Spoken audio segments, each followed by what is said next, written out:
Hello, viewers. Sometimes in the course of the month, we had a Bible study on sexual assault. And in the course of the study, someone sent in a contribution, suggesting that um,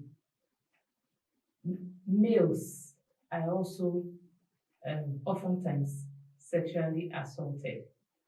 And in the course of the study, there were examples given of rape, but it focused mainly on the female. And so that got me thinking that do we have any reference in the Bible of male rape? And then I remember the scripture in Genesis chapter 19, where where Lot was raped by his two daughters. He was actually drunk, intoxicated, as we will say today, and then the two daughters had their way. And of course, he was apparently, maybe they knew that they won't get his consent, to do such an act. That was why they had to, drug him. We can call that in today's language, for him to be able to do that. And maybe like we have today, that was just the end of the story. They had their way and we didn't hear anything else. And so based on that premise, we'll be talking about male rape. And I have with me in the house distinguished gentlemen who will be sharing their thoughts on this. On my right, I have Adio is my name. And on my left, Charles Basusi. So once again, I welcome you to the discussion of today. We'll be talking about male rape. So I think let me ask first, what is rape? Yes, thank you for having me. Rape, as we all know, is the forceful,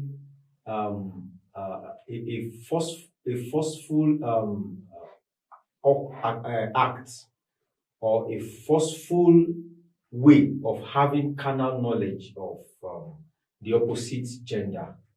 But funny enough, it also happens intragender, like homosexuals. There are statistics flying all around the internet about rape cases, especially when it has to be boys, or a man to a boy. I know that I read cases in Kano, in Lagos, of men being arrested, sexually molesting younger boys. And so rape is when one person forcefully has or have carnal knowledge of another person. Now, the other person can, at that point in time, cannot give his or her consent, cannot agree, or is in a state at which he or she cannot take decision. So that is rape in clear terms. Thank you very much. I don't know if you would like to add anything, but I think I'd like us to focus more on the male child. Male, okay. Female now. Yes. Okay. I think statistics has it that the female male is not as much as male to male, because 1 of 6 boys is sexually harassed by female. Yes, 1 of 6. So looking at statistics to some extent, you might see that it is minute to some of us. But I think it's a serious issue in the society, because some might be because of a particular incident of violence. Some happen as a result of maybe someone belonging to a cult group, and we have had issues of female that raped a guy because he jilted a member of their group, and things like that. So it happens maybe because of a particular thing. Though we have people who are sick in our society that takes that as a pleasure. So I think that is. So looking at rape now, I know that the issue of rape when it comes to the female versus the Versus male. the male. It's, I mean, in terms of reporting. Yes. But there have been, a lot of agitation too from the side of the males that males too are sexually molested or harassed or assaulted by the female. But, compared to, if we look at the statistics of the male versus the female, we have more reports on the side of the female than the male. So why do we think that, that's happening? Well, first and foremost, I want to say that psychological effects, because naturally, even if it is the female that is being raped now, the psychological effect of that act, that forceful act, it's number one, rape is not something enjoyed, especially by the minor or whoever the person that is being taken advantage of. It's not something pleasurable. It's not something of honor. It's not something that you just wake up and say, oh, I've been raped. It's a shame. And so the psychological effect so how will I now open my mouth and say, I've been raped? Who will believe me? Who will agree with me? Will I get justice? That's another thing. Going by the constitution of the Nigerian constitution, it's only in Lagos and Abuja that a rape against a man is legalized. In other cases, in other states, it is only a female that can adequately get justice in the court of law. So the question of will I get justice? Who will fight my cause? Who will fight my battle? Especially from the male folks. And don't forget that males, naturally, we are domineering. We take charge. So we have this ego, quote and unquote. So no man wants to let go of his ego because of, in quotes, weakness. So it's difficult to come out and report a case of rape, especially when it comes to male occurrence. And then definitely, it's difficult to believe that a man has been raped. It is because you feel like, after a man, can't you use your strength? Can't you use your power to, fight? But the case is, men, especially boys, are being raped. And it is alarming that this is underreported as the case may be. So I think I like to. We're saying, sorry, sir. We're saying that because we live in a patriarchal society. Exactly. Yes. So it's say you're a guy and say you're raped, you too. Yes. So it sounds somehow. It sounds odd. It sounds somehow, but but I think the males who are kind of advocating, that their story is real, that people should believe them when they say that they actually raped, that it's not only the females that are raped, and when we look at the criminal code, in Nigeria, I think it states that rape is like when there's a sexual intercourse or penetration from a male to a female. Yes. So I think that also makes it yes, makes it difficult. So I don't know. I think I often say this that to some extent, some people don't agree with me, but I say the society we are is not too fair to the male gender when it comes to issues like this. You see, for instance, if maybe I'm fighting with a lady, we're fighting or something happened, if everybody gets there, they want to listen to the female. Yes. Even if she's the one guilty of the issue of her. Yes. Because people want to listen to her because they believe that she's a weaker vessel, so to say, and a lot of things like that. So because of what you've already said, because of the ego and some other things, it sounds somehow for a guy to come out and I have been raped and all that. I've seen scenarios that a guy was actually raped, of which I was aware of that. And when we reported it, those people in charge of authority now, they just threw the case away. How will you tell us that a guy is not a guy? Things like that. So that's why I said the society, to some extent, is not fair to the male gender. That's why we have this issue of quietness. It has happened. Let me just move on. If I may add, I'm sorry, ma'am.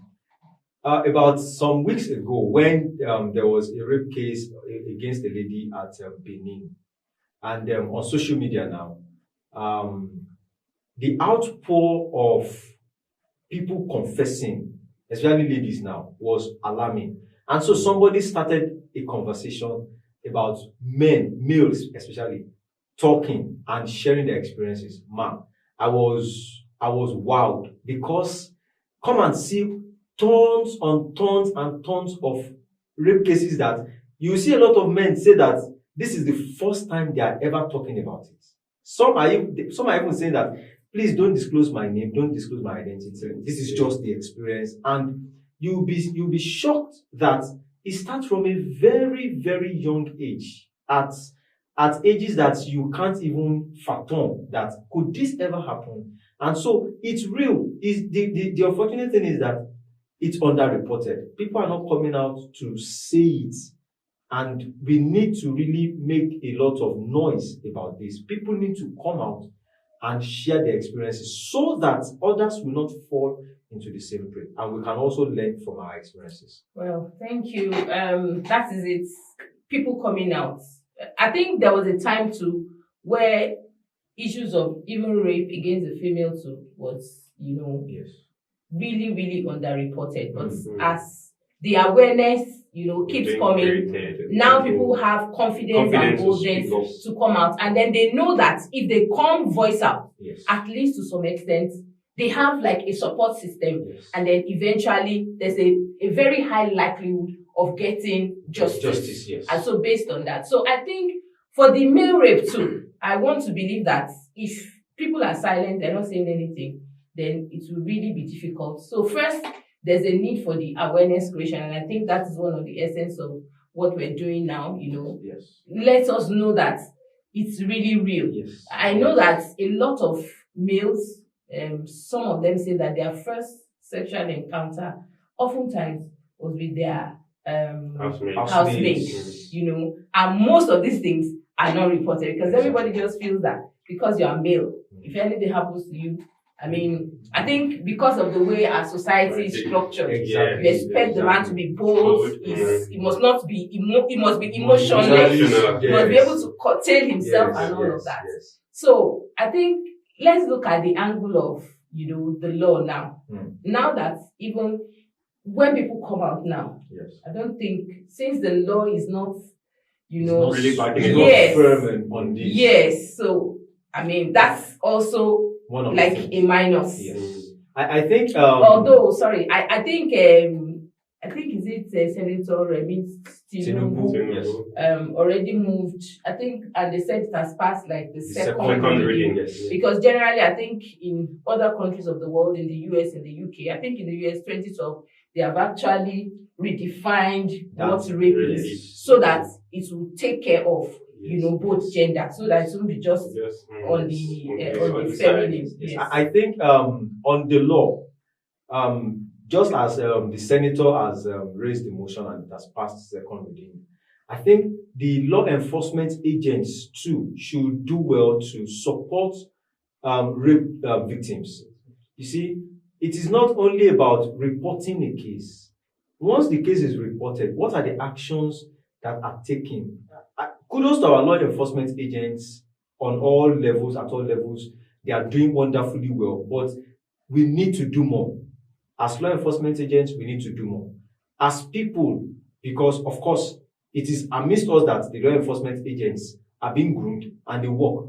We don't need to cover up. Take for instance now a case of an house help who is a boy being taken advantage of by one of the children of the owner of the house.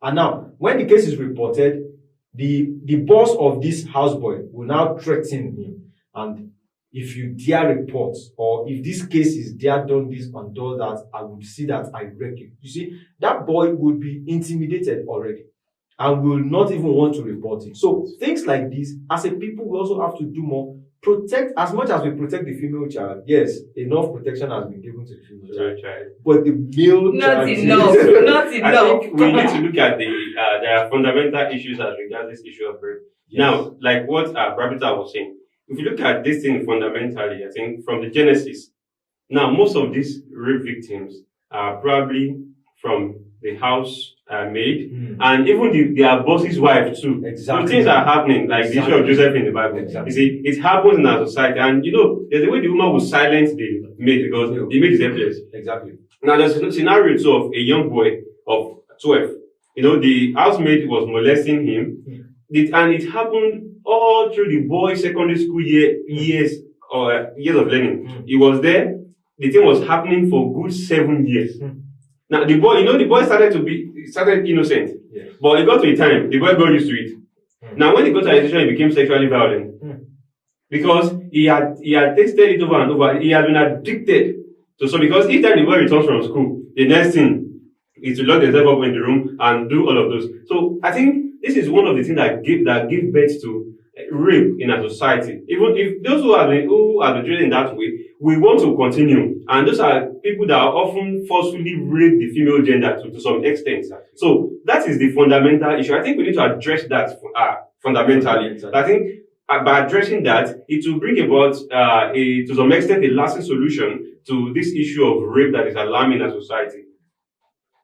Well, I want to believe that there are lots of sick people all around us, and as parents, as guardian, teachers, people that have been placed in charge of, people at one level or the other. We have to be really very sensitive. We have to really keep our eyes open, and try to protect as many people that have been brought under our care. But I think another thing that I would like us to look at briefly is this issue of, is it possible to actually rape a male? Because for a female, for example, if she's raped, it's most of the time it's not rape is when you don't get the consent. So she would not be aroused to do. But for the male, since he's the principal actor, so you now begin to wonder. I think that's one of the things that is causing the controversy. Really, is can there be rape? Yes. The truth is yes. It is very possible. Now, before we go into that, let's just delve a bit into biology now. The reproductive system and the emotions. Men, we are emotionally activated by whatever we see. These eyes are the gateway to a man's heart, apart from the mouth. Now, when a man refuses to dance to a lady's tune, and the lady says, okay, it is time to forcefully have my way, she doesn't have to, especially it happens with matured, experienced ladies. They know what to do to, whether you like it or not, the man is aroused. So they know what to do and they just go for it straight. Usually, they ensure that they tie their victims, their legs, their hands, or better still, they hook them to a point that they can't and let go. And at that point, even anyone can just say, okay, since this is happening, no problem. I can't find my way out. What do I have to do? Let me just continue as it is. So, biologically, it is easy to arouse anybody, especially male. Just go for whatever you want to go for, and then before you know it, without his consent, his body is reacting to it. And whether we like it or not, he will just react, and the lady will think she's having her way, not knowing that she is actually damaging the boy. Because apart from his psychology that you are damaging the way he perceives life. You are damaging the way he perceives that act.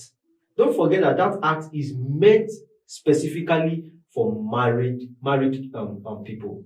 So he or she sees it as a privilege, and without proper education, he thinks that to have that he must use force, which leads to him being, sexually matured earlier than the expected time, and then he applies force when he's not getting it regularly or as at when he likes. I think from the man that was raped in the Bible, he was drugged, so to say. I know he eventually impregnated it was not even, it was out of his will. Yes. It was not conscious. I think one thing I believe is that a lady can go elsewhere to get whatever she wants. That is just the truth. If she wants it so dearly, she will go to any extent to ensure that that thing, she arrives at getting it. So I want to say a very big thank you. I think this debate, I want to believe, is not done here. There's a kind of crusade that is ongoing. Yes. That the cases of male rape too, we should see that whatever happens to the male too, it matters. Exactly. And that as we take care of the female gender, we must also take care of the male gender. And then we encourage that people should come up and speak up. It is when they speak up, they break the silence and speak up, that the perpetrators can be brought to book. And then, of course, they can have fair judgment too, so that based on the law of gender fairness and justice, everybody can be well taken care of. So I want to say a very big thank you to you for coming. And to my viewers, I say, stay connected. God bless you.